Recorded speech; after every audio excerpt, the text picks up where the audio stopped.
Hello, class. Welcome to another day of screenwriting history. Today is 9/16 on Monday. I hope you guys had a good weekend. Um, didn't have a whole lot of homework. You just had to figure out a couple story choices. So I'm excited to look at those. I haven't looked at those yet if some of you guys have put them in the files, but I'm really excited to look at it. Hopefully we'll have time today to talk about that. But what I'm going to talk today about is the premise line. And what a premise is, it's just actually the core of your story. It's the core story. One thing I put here is the premise line. It's not as hard as you think.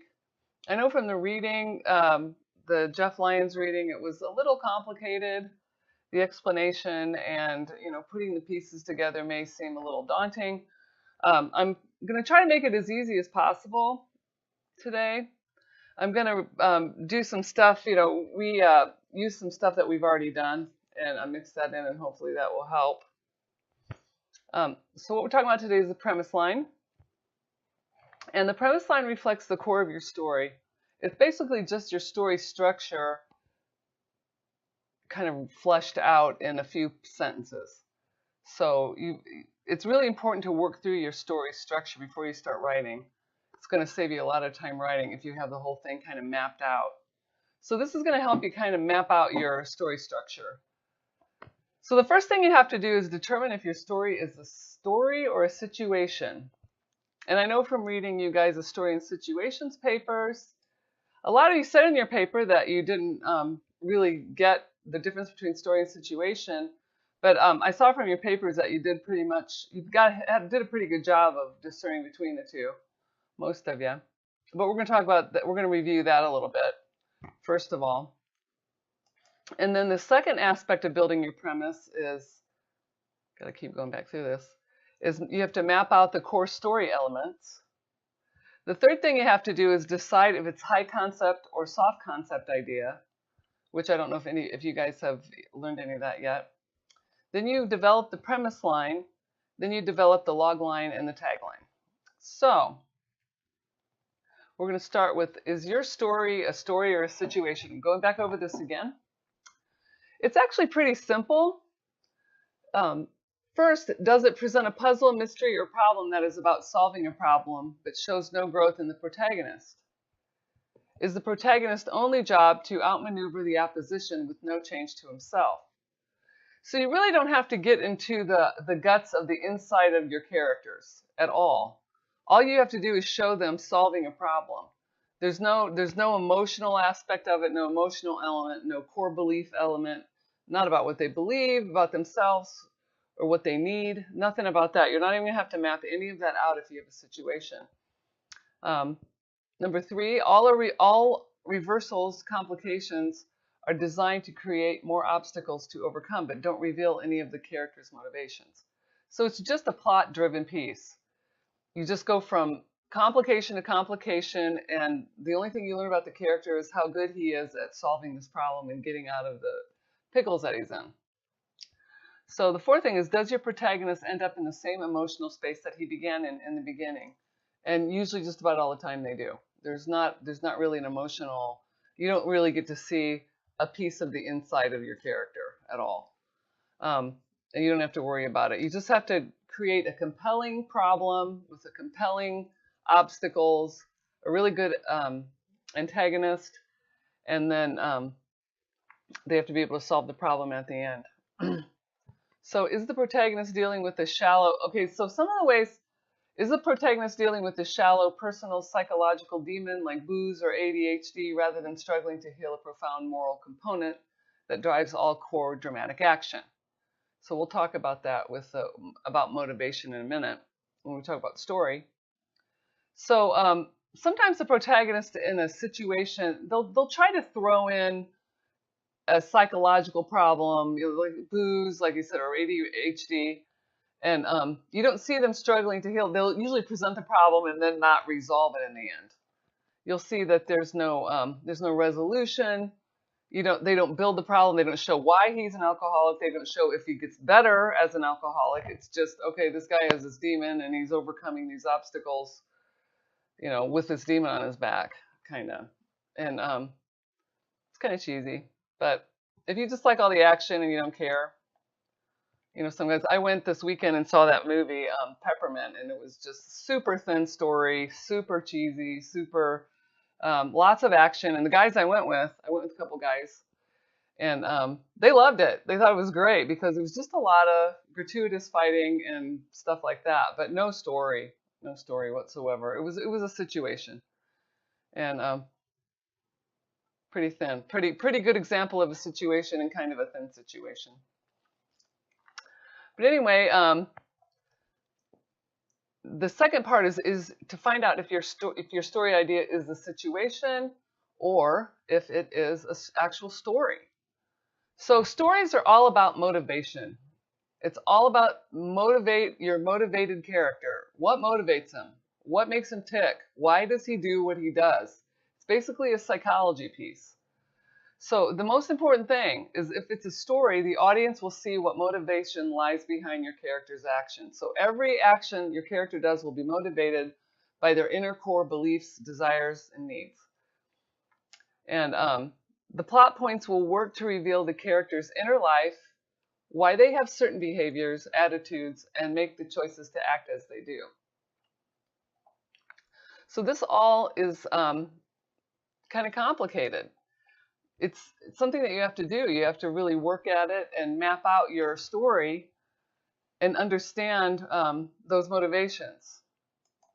So the next thing we're going to talk about are the actual motivations and what they're made of. So the moral premise in the book, Jeff Lyons talked about the moral premise, really just equals the character motivation. The moral premise is the underlying thing that motivates the character. So there are three things that lie under the surface of every human soul that motivates them to behave as they do. People are driven by their needs, by their beliefs, by their desires. These three are distinct but work together to drive human behavior and should determine what you show driving the behavior of your characters. So needs, beliefs, and desires are different, but they do work together. The needs work with beliefs that show how the desire is created. So I'm going to show you about the character's needs again. We looked at this last week about Abraham Maslow's self-actualization triangle. One thing Maslow said was that at the bottom, people progress according to whether or not the base level need gets met, and then it builds. So if people's physiological needs, their need for food, water, warmth, and rest aren't fulfilled, they won't be able to work on their safety needs. And if their safety needs aren't fulfilled, they won't be able to work on their belongingness and love needs. And if their love needs aren't fulfilled, they won't be able to work on their esteem needs, and so on and so forth. So if you see, it's like in a survival piece where somebody is in the wilderness and they have to find food, they have to find water, they have to find a place to sleep and stay warm if it's in the winter. That would be a movie that's dealing with just their psychological needs. And then once those physiological needs, once those physiological needs are met, then they have the safety needs for security and safety. So this could be somebody who's been abused. Maybe they have all the physiological needs met, but then now there's abuse in the house, so then they're struggling to get these needs met to feel secure and safe. Or they say their house got broken into, then they don't feel safe. Then the next one is belongingness and love needs. So these have to do with intimate relationships and friends. If you feel secure and you have those needs met, then you can work on fulfilling love relationships. And then esteem needs, as you go up the triangle, you get stronger, and you have to have all of these basic needs in order to accomplish what you're called to do in your life. And then with self-actualization, you've actually reached your full potential. Now, I don't know if anybody actually gets there in their life, but anyway, you've got to really dig deep with your character. You've got to look at yourself. And I said this before. You have to see where you lie on this character need motivation triangle. Which ones are strong, which ones are weak, and then you kind of can build those into your character. and make a really well-rounded character. So they have basic needs. So another thing about character motivation is a character's beliefs. So what we believe, what we experience in our primary relationships determines what we believe. Um, by the time a kid is 5 years old, his entire worldview has been set. What they believe about themselves, what they believe about the world, what they believe about their parents, what they believe about authority figures, about people under them, what they feel about their neighbors. It's all set by 5 years old. And the only way you can change it is if you work really hard, diligently, and try really, and have to do it deliberately. Because that stuff is driving. Those tapes are playing. That stuff is the stuff that you learned before you were 5. The tapes are playing, and everything is exactly where it was before that. So the second thing is how many of the basic needs were met and how they were met shapes what a person believes about himself and the world around him. So if you children tend to blame themselves for needs not met or for an abuse. They think it's their fault. And everybody does that. It's like it's my fault that dad beats me. It's my fault that I don't have enough food to eat every day. You know, a kid in a third world country. And then they start blaming themselves for not being able to either provide that for themselves or, you know, whatever. And so they blame themselves, and what they believe about themselves is shaped by how many of their basic needs were met. If you ever saw Good Will Hunting, if you haven't seen it, I would suggest that you see it, because it's just like a really good case study on how a person's belief system and what they think about themselves, how it can limit or help them to achieve their goals. So what happened in the story was that the main character, the protagonist, was physically abused by his father, but he was a math genius. He was a savant. And he kept sabotaging, he kept getting opportunities to move forward in his math career. He never went to college, but he was so gifted that he didn't have to. Anyway, because of that abuse, he thought that it was his fault, and he couldn't, his inner obstacles were, this is my fault, I don't deserve anything better, I can't move forward, blah, blah, blah, and that's what he's thinking.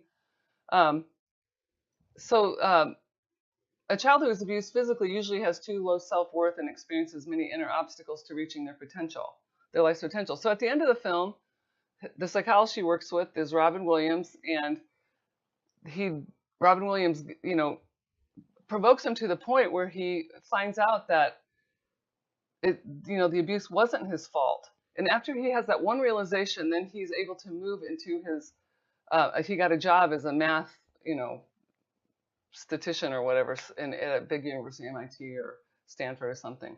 So he was able to move forward in his career. But before he was just working, he was from a poor neighborhood, and he was just working construction and not even a high-level construction job, and janitor jobs and things like that. And he believed that's all he was worth.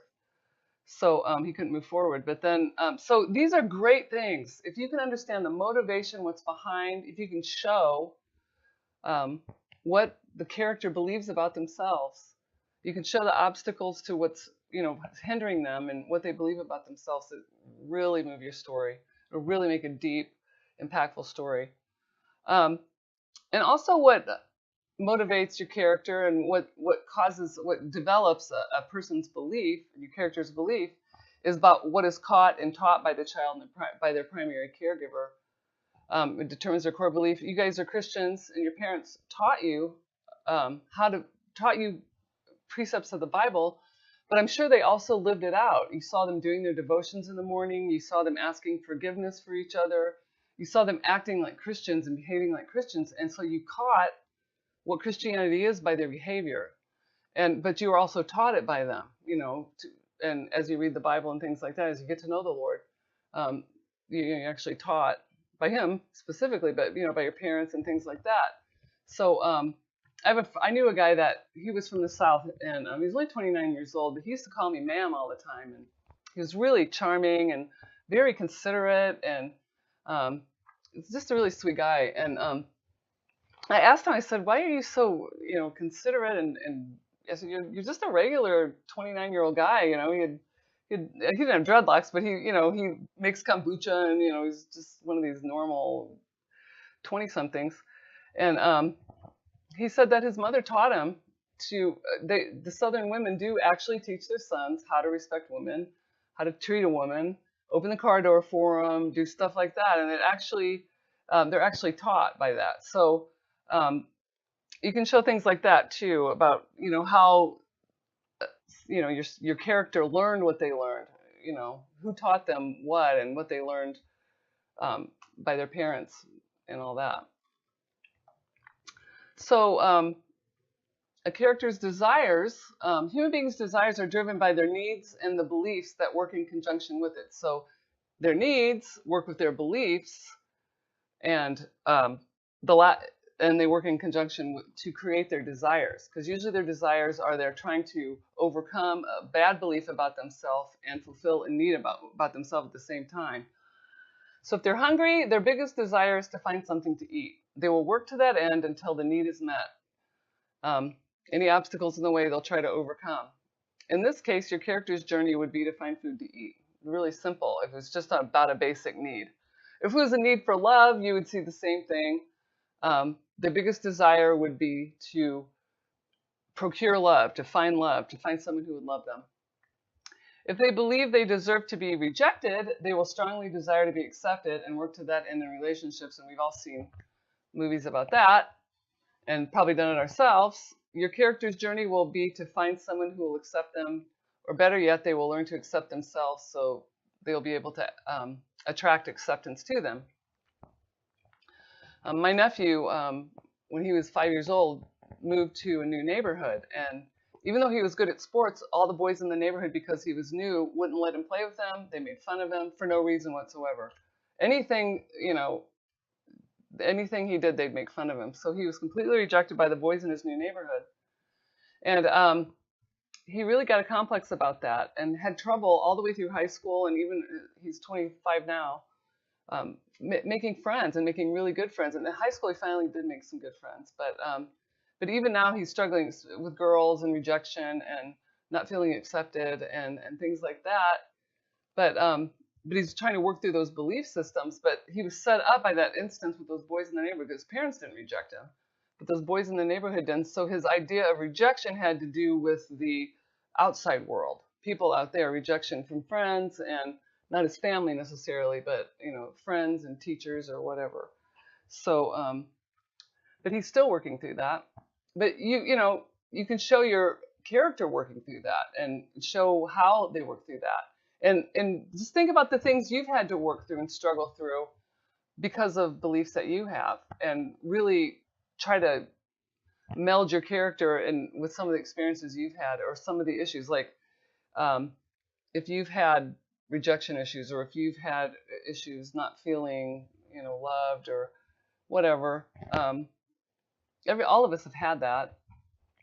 So we know what that feels like to be rejected by a boy or rejected by a girl or whatever. And the more you can connect to your own experience with that, the more believable your character will be. So in your stories, you can show multiple motivations. A character can have several motivations working at once. They can have, because we do as human beings, we have multiple needs, we have multiple beliefs, all working together or working against each other. We, as a human being, as a real human, live human being, we have a ton of them working at the same time. It's best in a screenplay just to show maybe one or two, maybe one need working with one belief, because it gets kind of complicated when you're writing if there's multiple ones. People that have written screenplays for a long time can do it because they're used to writing complicated stories, and they can make it more complicated. It's probably more interesting for them to write it that way too at that point. But for your first script, I would say pick one or two main needs and beliefs so you can really develop the action around it. Your character could be, so here's for an example. Your character could be hungry and believe that they've been abandoned. So each time they can't find food, they interpret it as having been abandoned by God. So, and you can show that pretty easily. So one thing that Jeff Lyons was talking about was the moral blind spot. And you'll find a lot of people that write books on screenwriting, we'll talk about core beliefs and base fears, and they call it a moral blind spot. I never understood why it was necessarily moral. I guess because it has to do with how you relate to other people. But so the moral blind spot that was talked about in the anatomy of a premise line is the core belief that your character has that is rooted in a base fear. This is really, really good. Man, if you can show that, a core belief that's rooted in a base fear, and really know what that fear is and what's driving them, because fear drives people. And it can push a belief forward that's completely off the wall. So how base fear affects our characters' choices, decisions, attitudes, and actions will usually negatively affect others as well as themselves on their own journey. So the immoral effect. Your protagonist's base fear feeds a distorted belief about themselves and the world and produces actions consistent with that fear and belief. So I know a gal whose father was verbally abusive. So for all the way through her 20s, she kept choosing men to be in a relationship with that were verbally abusive. And another thing happened was that all of her bosses tend to be kind of verbally abusive.